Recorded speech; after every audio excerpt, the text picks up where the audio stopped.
Imagine living a life where pain, death, and poverty hold no fear for you. A life where your only concern is to live virtuously and fulfill your potential. This is the essence of Stoicism. Marcus Aurelius, a prominent Stoic philosopher, is renowned for his work Meditations.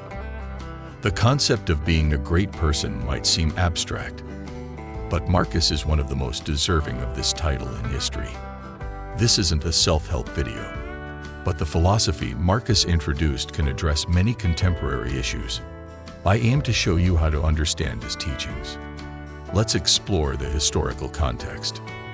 Marcus Aurelius ruled as Roman emperor from 161 AD to 180 AD. He was the last of the 5 so-called good emperors, presiding over an era known as the Pax Romana, a time of relative peace and stability within the Roman Empire. This era concluded with his death.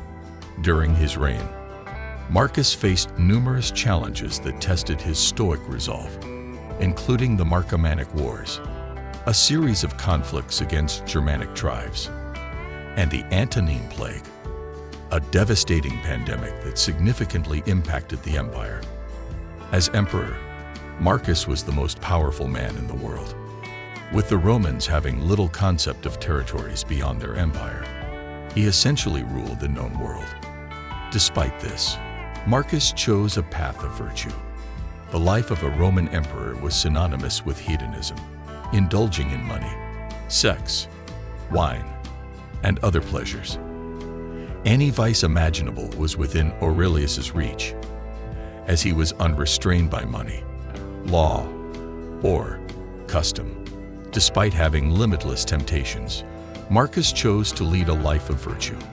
He was consistently good throughout his 19-year reign, not for acclaim or recognition, but purely for the sake of being good. Imagine being in his position for nearly 20 years. Could you resist temptation every day, knowing there would be no consequences for your actions? This is what makes Marcus's commitment to virtue truly remarkable. His personal reflections, captured in his journal Meditations, offer insights into how he applied Stoic principles to his life. Meditations, divided into 12 parts and covering about 150 pages, was initially Marcus's personal journal. The title was assigned by publishers later, as Marcus never intended these writings to be read by others. These were his deepest confessions and beliefs, written spontaneously. Despite this, Meditations is one of the most powerful and moving books ever created. The best way to appreciate Meditations is to read it yourself. But let's explore a few ideas worth examining here. Marcus Aurelius believed in living according to nature. By nature, he referred not only to plants and animals, but also to the natural order of the universe. Just as trees grow tall and beautiful without seeking praise, humans must also fulfill their potential, not for validation, but because it is their nature. Marcus didn't believe in accumulating riches or accolades. Nature made us human, and it is our duty to be the kindest, most virtuous humans possible. For Marcus, this was the pinnacle of human achievement. A key Stoic principle is that while you cannot control external events, you can control your reactions to them. No matter what happens, a great person weathers the storm and lives up to their fullest potential. Marcus also encountered evil and adversity during his reign, but he believed that asking for a world without bad people is like asking for a vine without thorns. Bad people exist, and we will encounter them. Instead of reacting with anger, Marcus believed in kindness. He thought people never intentionally did wrong. They acted out of ignorance. While you can try to teach them, it isn't always possible. You cannot control if the universe sends you immoral or lazy people, but you can control how you respond to them. He advised looking inward, reminding himself that he had faults too and was in no position to judge others. On a different day, he could be the ignorant one. Marcus believed we are all born for each other. Much like trees grow fruit for animals to eat, failing to help others is the only true failure in life. Adversity is another inevitable part of life, and Marcus faced it as well. Rather than praying for bad things not to happen, Marcus advised being ready to meet adversity when it comes. Instead of complaining or feeling sorry for yourself, recognize that adversity provides an opportunity to rise above and move forward. When it arrives, don't complain, act and endure. If an unendurable event comes, face it with courage and dignity. Despite his wealth, Marcus did not view material possessions as inherently bad, but was cautious with his relationship to them.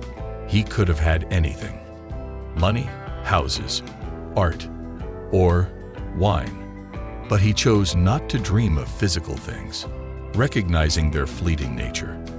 These things do not make you more virtuous or kind, and your potential is much greater than them.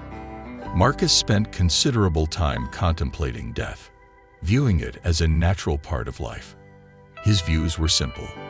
Death is inevitable, and there is no need to fear it. Nature has assigned us not only to live well, but also to die when the time comes. While you're here, live fully, be kind, be good, and then accept death as part of the role you were given.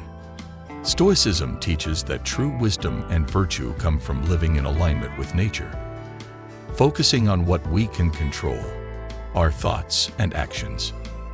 A Stoic doesn't fear pain, death, or poverty. Instead, they fear only neglecting their moral duties.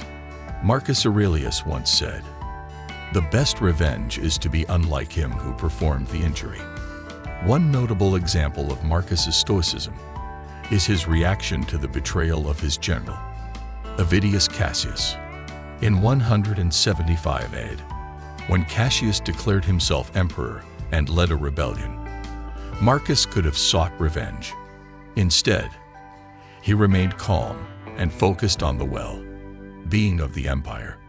When Cassius was assassinated by his own soldiers, Marcus showed clemency and forgiveness, even mourning the loss of his former friend. He demonstrated that true strength lies not in revenge, but in maintaining one's virtues. Marcus's famous quote, "The soul becomes dyed with the color of its thoughts," illustrates his belief that our thoughts shape who we are. Even in the face of war, a devastating plague, and political unrest, Marcus maintained a positive mindset.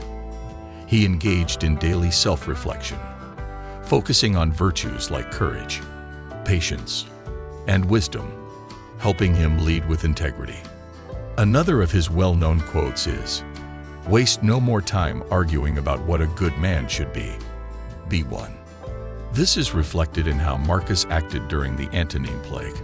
While others debated endlessly, Marcus chose to act, organizing public health measures and providing support to those affected.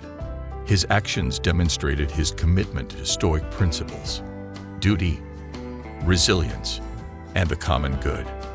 Finally, Marcus's quote, "When you arise in the morning, think of what a privilege it is to be alive, to think, to enjoy, to love," reminds us to practice gratitude, even amidst the challenges of his reign.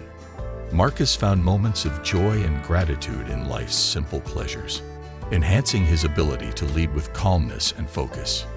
In conclusion, Marcus Aurelius's life and philosophy exemplify the essence of Stoicism, that while we cannot control external events, we can control our reactions and strive to live a virtuous life. His teachings remain profoundly relevant today,